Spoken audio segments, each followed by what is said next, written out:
Chesapeake World of Works is an interactive day in the life of a business for our 8th graders. The idea is to expose them to the job opportunities that exist here in Hampton Roads so they can know what the career paths look like. Not only do we expose them to these careers, but we have viable pathways for them to get there. This is very different than your regular job fair, your traditional job fair where you come in and somebody's standing behind a table. This is really more about getting your hands dirty.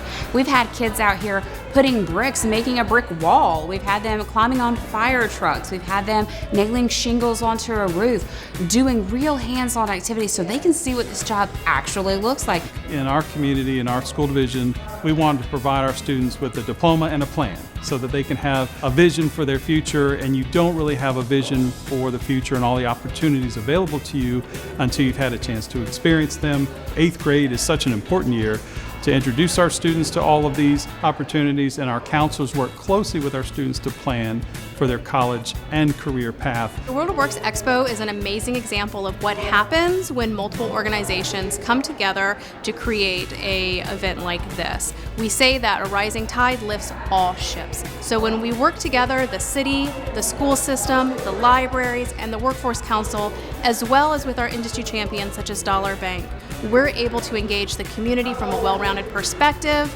and be able to grow this event into such a wonderful best practice that it is. You have a lot of kids coming through, but it's great to grab the one or two and engage with them and get them to really sort of understand what your profession's about and really sort of open their eyes when they realize, oh, this is what you do and this is what, being an architect or a designer is.